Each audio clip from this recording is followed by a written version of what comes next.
Hello दोस्तों, कैसे हैं आप सब। तो लास्ट वीडियो जो मैंने आप लोगों के लिए भेजी थी, बहुत लोगों ने पसंद किया उसका, बहुत लोगों ने उसके जवाब दिए और मुझे खुशी हुई कि आप सब लोग इस उसको पसंद कर रहे हैं। तो इसी चीज़ को ध्यान में रखते हुए आज मैं आपको एक और फिल्म के बारे में जानकारी देने के लिए आया हूँ। तो दोस्तों, जो मेरी पहली वीडियो थी वो तो काफ़ी 1979 की मूवी थी, लेकिन अब आज जो मैं वीडियो आपसे शेयर कर रहा हूँ ये एक सुपरस्टार की मूवी है। जब ये पिक्चर आई थी तब भी वो सुपरस्टार थे, आज भी वो सुपरस्टार है और ये पिक्चर 1994 में रिलीज हुई थी। तो दोस्तों, इस फिल्म के बारे में जानकारी देते हुए मैं आपको बता दूं कि 22 अप्रैल 1994 को ये पिक्चर रिलीज हुई थी। ये पिक्चर एक बहुत बड़ी हिट तो नहीं थी, लेकिन एक हिट थी और इस पिक्चर के माध्यम से जो हमारे हीरो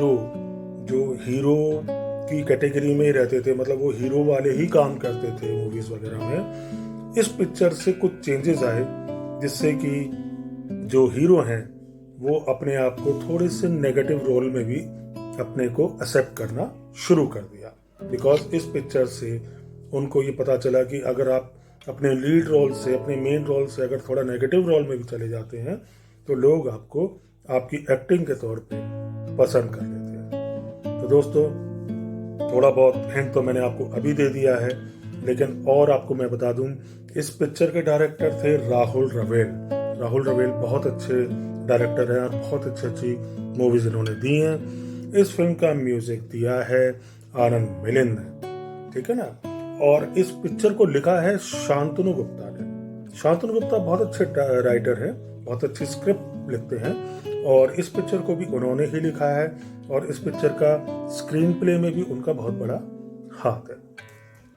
तो ये पिक्चर का स्टार्ट करने से पहले मैं आपको ये बता दूं कि इस पिक्चर में उस दौर के जो हीरोइन थी वो बिल्कुल टॉप ऑफ द लाइन पे थी। उस वक्त लोग उनकी हर पिक्चर को बहुत अच्छी तरह समझते थे और वो किसी भी तरीके का रोल जो कर रही हैं लोग उनको बहुत पसंद करते थे।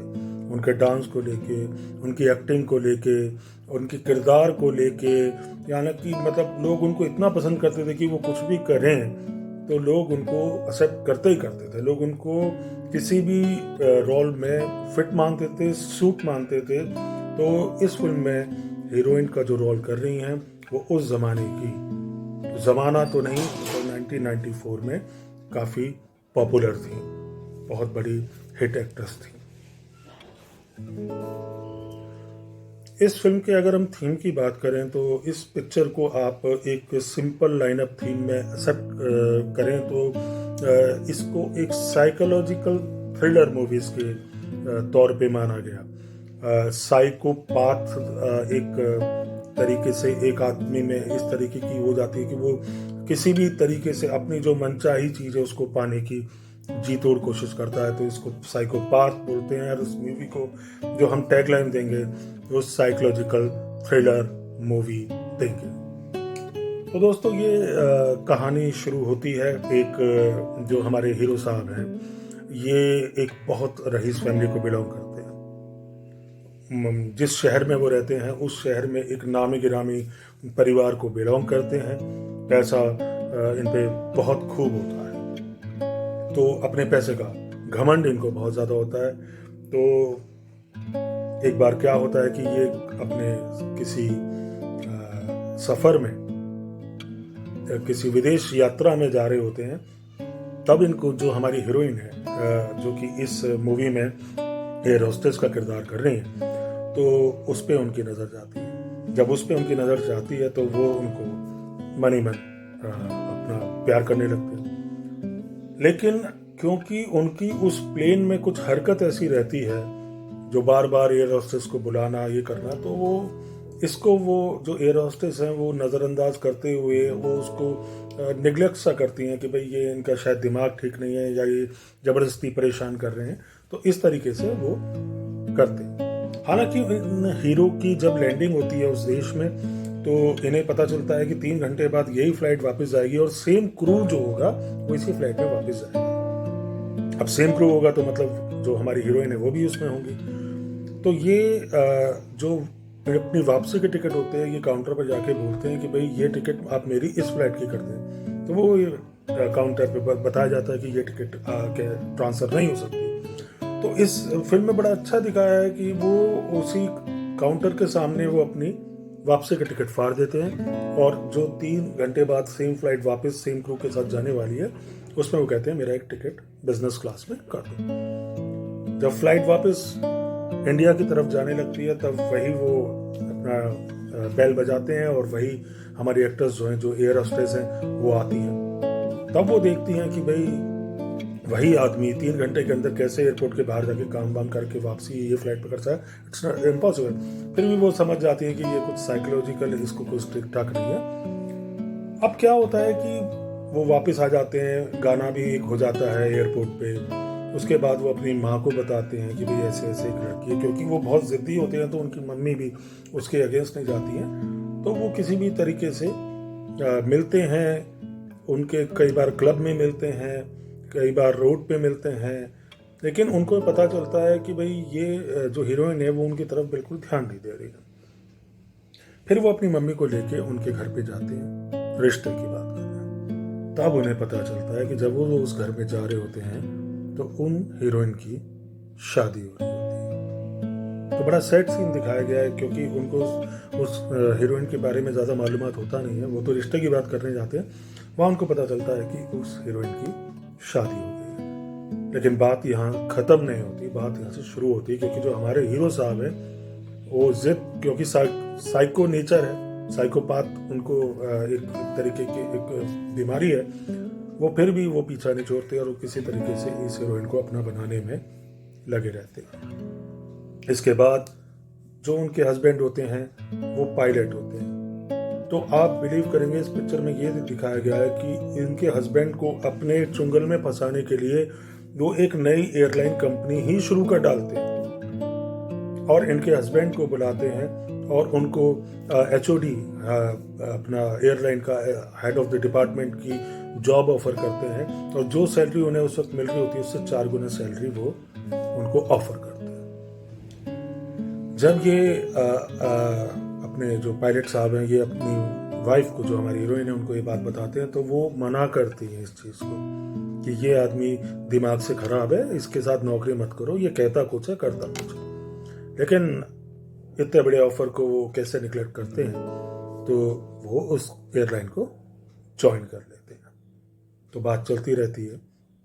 इसके बाद ज़्यादा डिटेल में ना जाते हुए मैं आपको ये बताऊंगा कि वो कुछ ऐसा होता है कि इनके हस्बैंड को कुछ एक्सीडेंट हो जाता है और जब वो हॉस्पिटल में होते हैं तो हमारे हीरो साहब आते हैं और अपनी हीरोइन के ही सामने उनका जो ऑक्सीजन मास्क है वो हटा देते हैं और वो ऑक्सीजन ना मिलने की वजह से उनके हस्बैंड की डेथ हो जाती है।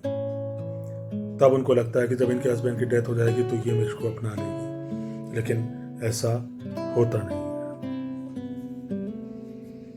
कोशिश करते रहते हैं, लेकिन जब उन्हें पता चलता है कि ये किसी भी तरीके से काबू नहीं आ रही हैं तो वो कुछ केस करा देते हैं कि जिनसे उनको जेल हो जाती है हमारी हीरोइन को। और हीरोइन को जेल होने के बाद भी वहाँ पे भी तकलीफ़ें होती हैं। तो जब हीरोइन पूरी तरह परेशान हो जाती है तो वो उनसे बदला लेने की सोचती है, लेकिन जब वो जेल से छूट के आती हैं तब उन्हें पता चलता है कि जो हमारे हीरो साहब हैं वो बिल्कुल एक तरीके से पैरालाइज्ड हो चुके हैं। कुछ ऐसा एक्सीडेंट हुआ था जिस वजह से वो पूरे पैरालाइज्ड हो गए और ना वो चल सकते हैं, ना वो समझ सकते हैं किसी को, ना वो खुद खा सकते हैं। तो हमारी हीरोइन जो है वो एक जिस सेंटर में उनका तीमारदारी हो रही होती है उस सेंटर में जॉब करती हैं और दिखाया ही गया है कि वो पूरी जी तोड़ दिन रात मेहनत करके हमारे हीरो साहब को बिल्कुल ठीक कर देते हैं। जब हीरो साहब ठीक हो जाते हैं तब उन्हें लगता है कि हीरोइन ने उन्हें पाने के लिए ये सब किया है, लेकिन एंड जो दिखाया गया है वो ये दिखाया गया है कि हीरोइन ने उनको सिर्फ इसलिए ठीक किया है कि जब वो अपनी इस बात का बदला लें तब उसको पता चले, हीरो को पता चले कि उसको एक किस जुर्म की सजा दी जा रही है, क्योंकि मरे हुए को मार दो और उसको पता ही ना चले तो उसका कोई फ़ायदा नहीं है। इसलिए हीरोइन पहले उन्हें ठीक करती है, उनको ये एहसास दिलाती है कि तुमने कहाँ गलती करी और किस गलती का तुम्हें आज खामियाजा उठाना पड़ रहा है। तो जब वो उसे ठीक करती है और एक पहाड़ी की चोटी से उसको गिराती है, तब गिरते हुए हीरो उसके पैर को पकड़ लेता है हीरोइन को। तब वो हीरोइन समझ जाती है कि अगर अपने आप को छुड़ाना तो है ही नहीं, हो ही नहीं सकता पॉसिबल, तो वो अपने आप को भी नीचे गिर देती है और एंड में दोनों मर जाते हैं। तो इस फिल्म में बेसिकली ये ट्रेजेडी है, लेकिन ये एक साइको थ्रिलर मूवी बनाई गई है। तो दोस्तों, जैसा कि मैं आपको पहले भी बता चुका हूँ कि उस ज़माने के मशहूर जो हीरो थे वो आज भी उतने ही मशहूर हैं, शायद उससे ज़्यादा ही होंगे। और जो हमारी हीरोइन थी वो उस वक्त भी बहुत ज़्यादा मशहूर थी और आज भी वो एक सेलिब्रिटी के तौर पे हमारे को दिखाई देती हैं कहीं ना कहीं, किसी ना किसी चैनल पर, किसी ना किसी फंक्शंस में, किसी ना किसी इवेंट पर। तो दोस्तों, बड़ी ही नामी पिक्चर है। इस फिल्म के गाने भी बहुत फेमस हुए थे। तो जैसा कि मैंने पहले भी कहा और अब भी कह रहा हूँ कि आप कमेंट सेक्शन में जाइए और अगर आपको इस पिक्चर का पता चल गया है तो आप कमेंट सेक्शन में डालिए कि ये पिक्चर कौन सी थी। और 1994 में अगर हम बात करें तो इसका बॉक्स ऑफिस कलेक्शन 9.66 करोड़ था। तो ऐसा कोई ज़्यादा कलेक्शन बॉक्स ऑफिस पे इतना नहीं हुआ था, लेकिन पॉपुलर बहुत हुई थी मूवी, क्योंकि इसके 2 गाने बहुत ज़्यादा हिट थे जो आज भी लोगों को सुनने में आते हैं। तो दोस्तों, जाइए कमेंट सेक्शन में और कमेंट कीजिए, बताइए मुझे ये कौन सी पिक्चर है, और मेरे चैनल को सब्सक्राइब ना करा हो तो कर लीजिए। अगर ये अच्छी लगी हो तो लाइक कीजिए और इंतज़ार कीजिए मेरी अगली वीडियो का, जो कि बहुत जल्द मैं आपके साथ शेयर करूँगा। Bye bye, take care.